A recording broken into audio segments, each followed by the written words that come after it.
Assalamualaikum warahmatullahi wabarakatuh. Hari ini kita akan mempelajari tentang konsep ilmu ekonomi. Yang pertama, ilmu ekonomi. Pengertian dari ilmu ekonomi adalah ekonomi berasal dari bahasa Yunani yaitu oikonomia. Oikonomia berasal dari dua kata yaitu oikos yang berarti rumah tangga dan nomos yang berarti peraturan. Sederhananya, ekonomi adalah ilmu yang mempelajari cara manusia memenuhi kebutuhan dengan sumber daya yang tersedia. Terdapat beberapa rumusan tentang pengertian ekonomi yang disampaikan para ekonom. Rumusan-rumusan yang mereka sampaikan antara lain adalah sebagai berikut. Yang pertama, menurut Richard G. Lipsy, menyatakan bahwa ilmu ekonomi adalah ilmu yang mempelajari pemanfaatan sumber daya yang langka untuk memenuhi keinginan manusia yang tidak terbatas. Yang kedua, menurut Paul A. Samuelson, menyatakan bahwa ilmu ekonomi adalah suatu studi tentang cara orang-orang dan masyarakat memenuhi pilihan dengan atau tanpa menggunakan uang dalam menggunakan sumber daya produksi yang terbatas, tetapi dapat dipergunakan dalam berbagai cara untuk menghasilkan berbagai jenis komoditas dari waktu ke waktu dan mendistribusikan untuk keperluan konsumsi saat itu atau di masa datang, kecuali berbagai orang atau kelompok dalam masyarakat. Nah, penggolongan ilmu ekonomi seperti ini datanya, yaitu ilmu ekonomi. Lalu ada ekonomi positif, ekonomi normatif. Yang mana ekonomi positif itu ada ekonomi deskriptif.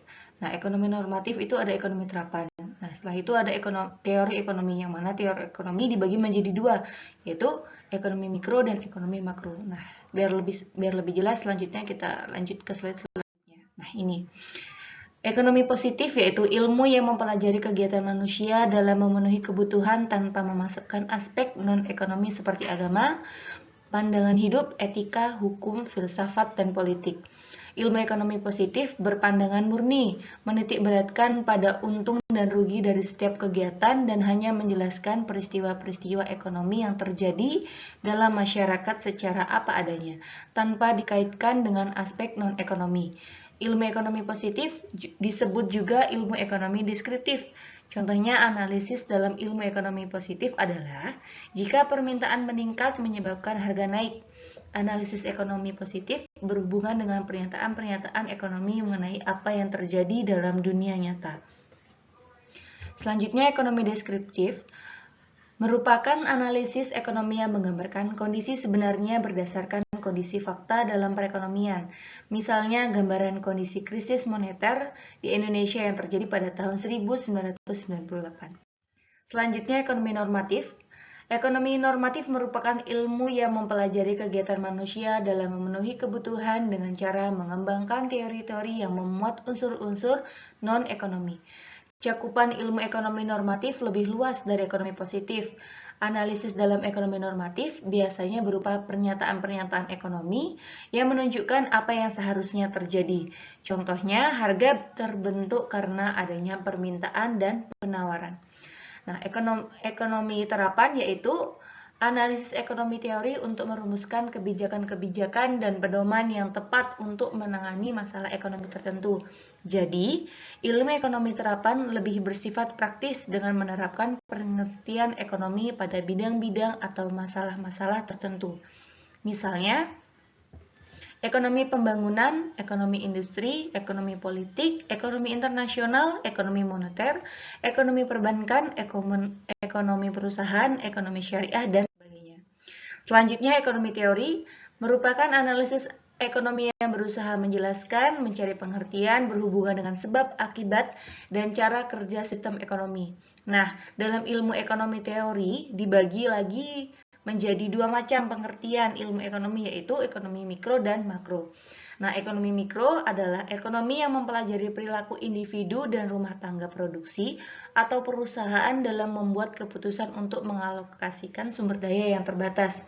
Sementara ekonomi makro adalah ekonomi yang mempelajari mekanisme kerja perekonomian secara keseluruhan, seperti tingkat pengangguran, pendapatan nasional, tingkat pertumbuhan, inflasi, dan tingkat harga. Selanjutnya ada ilmu ekonomi syariah. Nah, pengertian dari ekonomi syariah adalah ilmu yang mempelajari perilaku manusia dalam usahanya memenuhi kebutuhan hidup dengan berdasarkan syariat atau nilai-nilai kebutuhan. Berikut ini pengertian ekonomi syariah menurut para ahli. Yang pertama, menurut Yusuf Qaradawi mengemukakan bahwa ekonomi syariah merupakan ekonomi yang berdasarkan pada ketuhanan. Yang kedua, menurut Muhammad Abdul Manan, ilmu ekonomi syariah adalah suatu ilmu pengetahuan sosial yang mempelajari ilmu ekonomi dari orang-orang yang memiliki nilai-nilai syariah. Yang ketiga, menurut Faizal Rifai dan Andi Bukhari, ekonomi syariah sebagai suatu ilmu multidimensi atau interdisiplin, komprehensif dan saling terintegrasi, mencakup ilmu Islam yang bersumber dari Al-Quran dan Sunnah, serta ilmu-ilmu rasional. Selanjutnya, tujuan dari ekonomi syariah sendiri itu yang pertama ada ekonomi yang baik dalam rangka kerja norma-norma moral Islam. Yang kedua, persaudaraan dan kesejahteraan universal. Yang ketiga, distribusi pendapatan yang merata.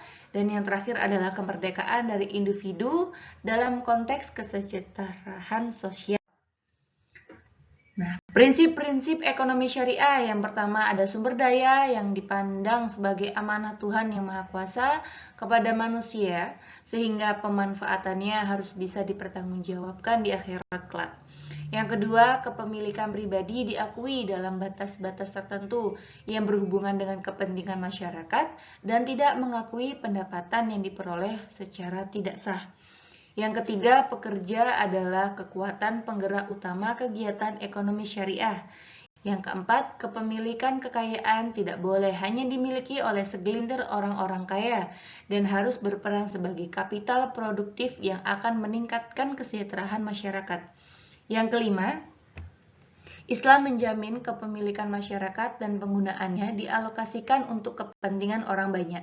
Yang keenam, seorang muslim harus tunduk kepada Allah dan harus bertanggungjawabkan di akhirat nanti. Yang ketujuh, zakat harus dibayarkan atas kekayaan yang telah memenuhi batas atau nisab. Dan yang kedelapan, Islam melarang riba dalam segala bentuknya. Nah, karakteristik ekonomi syariah itu yang pertama ada menjunjung tinggi prinsip keadilan, diantaranya dalam sistem bagi hasil, maksudnya profit and loss sharing. Yang kedua, terdapat dialektika antara nilai-nilai spiritualisme dan materialisme.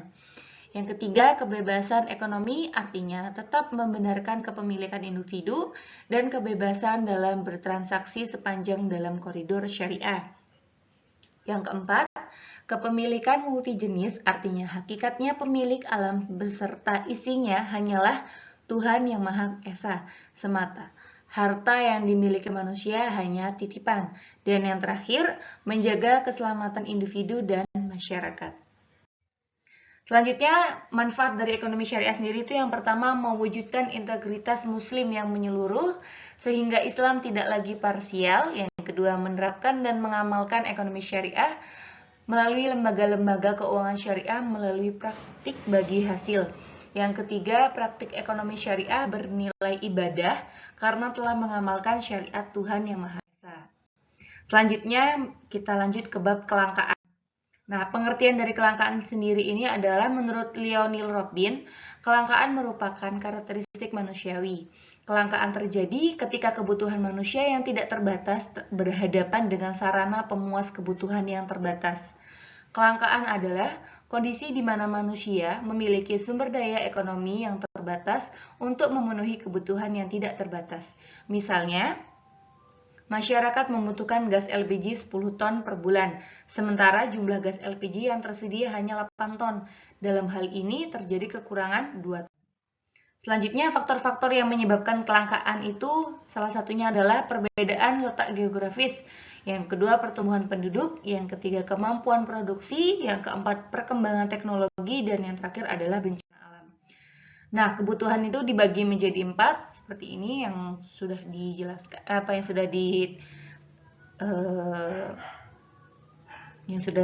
saya tampilkan ini. Kebutuhan dibagi menjadi 4. Yang pertama ada intensitas, yang mana intensitas ini dibagi lagi. Ada 3 yaitu primer, sekunder, dan tersier. Lalu ada waktu pemenuhan, yang mana dibagi lagi menjadi 4 yaitu sekarang, akan datang, tidak terduga, sepanjang waktu. Dan sifat Ada jasmani, rohani, dan subjek, ada individu, dan umum.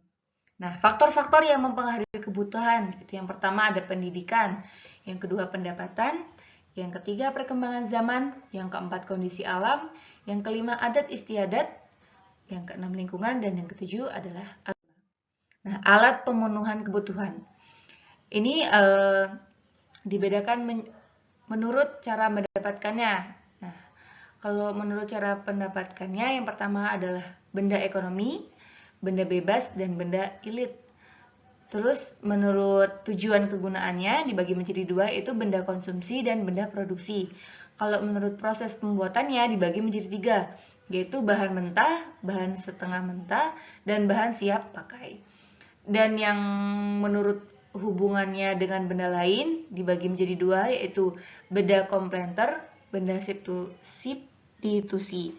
Nah, kalau menurut segi jaminannya dibagi menjadi dua, yaitu benda gerak, benda tidak gerak. Nah, kegunaan alat pemenuhan kebutuhan itu dibagi menjadi empat. Yang pertama, kegunaan bentuk atau form utility adalah kegunaan yang muncul setelah suatu barang diubah bentuknya. Nah, contohnya adalah papan, paku, cat, litur yang diolah menjadi meja, kursi, dan lainnya.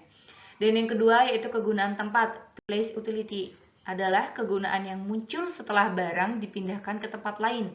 Contohnya, pasir di pantai atau batu kapur di gunung akan memiliki nilai ekonomi setelah diangkut ke lokasi pembangunan gedung di kota. Selanjutnya yang ketiga, kegunaan waktu atau time utility adalah kegunaan yang muncul ketika tepat waktunya. Contohnya tabungan pendidikan yang telah disiapkan sejak jauh-jauh hari menjadi berguna ketika saatnya membayar biaya pendaftaran sekolah. Dan yang terakhir yaitu kegunaan milik atau ownership utility adalah kegunaan yang muncul ketika barang dimiliki. Contohnya komputer yang ada di toko akan berguna setelah pembeli membayar dan memiliki barang tersebut sehingga dapat digunakan. Selanjutnya kita ke bab biaya peluang. Nah, pengertian dari biaya peluang sendiri ini adalah pernahkah kamu merasa bingung atau saat membeli es krim dan coklat tapi hanya memiliki uang sebesar 10.000 yang hanya cukup untuk membeli salah satunya? Lalu akhirnya Anda memutuskan untuk memilih satu dari pilihan tersebut, misalnya lebih memilih membeli coklat. Nah, kalau Anda melakukan hal tersebut dalam ilmu ekonomi disebut sebagai biaya peluang. Artinya, biaya peluang dalam ilustrasi tersebut adalah satu es krim dengan kamu memiliki coklat, maka kamu kehilangan kesempatan untuk membeli coklat. Nah, untuk mencari biaya peluang adalah dengan cara mencari pilihan yang ditinggalkan dengan nilai tertinggi. Nah, simak contoh soal berikut ini ya. Nah, perbedaan biaya peluang dengan biaya sehari-hari. Nah, kalau biaya sehari-hari adalah pengorbanan yang harus dilakukan untuk melakukan suatu kegiatan ekonomi tanpa memperhitungkan kerugian karena dikorbankannya kegiatan lain. Yang kedua, biaya peluang atau biaya implisit atau ongkos alternatif atau opportunity cost adalah jumlah barang atau pendapatan yang harus dikorbankan agar jumlah barang yang lain dapat diproduksi atau digunakan, atau kesempatan untuk memperoleh sesuatu yang hilang karena telah memilih alternatif lain. Jadi, ongkos alternatif jumlah barang X adalah jumlah barang Y yang harus dikorbankan agar jumlah barang X dapat diproduksikan. Sementara biaya eksplisit adalah biaya yang dikeluarkan perusahaan untuk membayar biaya input atau biaya atas penggunaan faktor produksi. Misalnya biaya gaji atau biaya tenaga kerja. Nah, biaya sewa, biaya listrik dan air, bahan baku, biaya penjualan, biaya administrasi, dan sebagainya.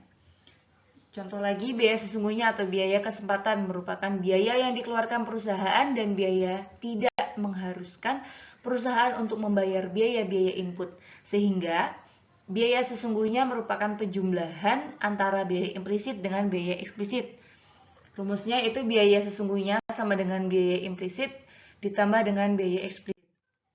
Selanjutnya adalah laba rugi akuntansi atau keuntungan akuntansi atau accounting profit adalah selisih antara seluruh pendapatan perusahaan, maksudnya jumlah pendapatan yang diterima oleh suatu perusahaan sebagai hasil penjualan output, dengan seluruh biaya yang dikeluarkan perusahaan, maksudnya biaya usaha dan biaya di luar usaha yang merupakan biaya eksplisit. Rumusnya, keuntungan akuntansi sama dengan pendapatan total dikurangi biaya total atau biaya eksplisit. Selanjutnya ada laba rugi ekonomi atau keuntungan ekonomi atau economic profit. Adalah selisih antara pendapatan total, maksudnya pendapatan usaha dan pendapatan di luar usaha, dengan biaya sesungguhnya, maksudnya biaya implisit dan biaya eksplisit. Rumusnya ada dua, yaitu yang pertama keuntungan ekonomi sama dengan pendapatan total dikurangin biaya, atau keuntungan total sama dengan keuntungan akuntansi dikurangin biaya implisit. Selanjutnya ada prinsip ekonomi. Nah, ketika harga barang tersebut tidak sesuai dengan keinginan Anda akan cenderung melakukan tawar-menawar agar barang tersebut bisa lebih murah. Nah, tawar-menawar merupakan suatu tindakan ekonomi yang dilakukan oleh penjual dan pembeli untuk menentukan suatu barang. Jadi, dengan adanya prinsip ekonomi ini, kita bisa memperhitungkan keuntungan dan kerugian saat melakukan tindakan ekonomi. Nah, ekonomi ini mempunyai ciri-ciri prinsip, yaitu salah satunya ada yang pertama, mengutamakan kebutuhan yang sifatnya lebih penting dan mendesak. Yang kedua, bersikap hemat dan tidak boros dalam tindakannya. Yang ketiga, melakukan tindakan ekonomi dengan mempertimbangkan yang matang. Dan yang terakhir adalah mempertimbangkan keuntungan dan kerugian dari setiap tindakan ekonomi yang dilakukan. Selanjutnya ada motif ekonomi. Yang mana motif ekonomi ini dibagi menjadi dua, yaitu motif intrinsik dan motif ekstrinsik. Yang mana motif intrinsik itu yaitu motif ekonomi atas kemauan sendiri.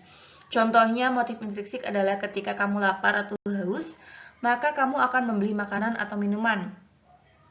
Kalau motif ekstrinsik yaitu motif ekonomi atas dorongan lingkungan atau di luar sendiri. Contohnya motif ekstrinsik adalah ketika kamu membeli makanan produk baru karena kemakan iklan di televisi. Nah, motif ekonomi ini dibagi menjadi 3 bagian. Yang pertama ada motif kegiatan produksi, motif kegiatan konsumsi, dan motif kegiatan distribusi. Yang mana contohnya motif kegiatan produksi adalah mencari laba, motif kepuasan, memperoleh penghargaan, motif sosial atau menolong sesama. Dan contoh dari motif kegiatan konsumsi adalah memperoleh kepuasan yang optimal agar dapat bertahan hidup, agar diterima di lingkungan masyarakat, atau untuk menaikkan status sosial. Dan yang terakhir, contoh dari motif kegiatan distribusi adalah memperoleh laba yang optimal untuk mempercepat barang sampai ke konsumen. Nah, terakhir ada skala prioritas, yang mana faktor-faktor yang mempengaruhi skala prioritas dibagi menjadi 3, yaitu yang pertama tingkat kepentingan, dan yang kedua kemampuan diri sendiri, dan yang ketiga mempertimbangkan masa depan. Terima kasih sudah mendengarkan penjelasan saya. Semoga ilmu yang saya berikan bisa bermanfaat. Akhirul qouli, wassalamualaikum warahmatullahi wabarakatuh.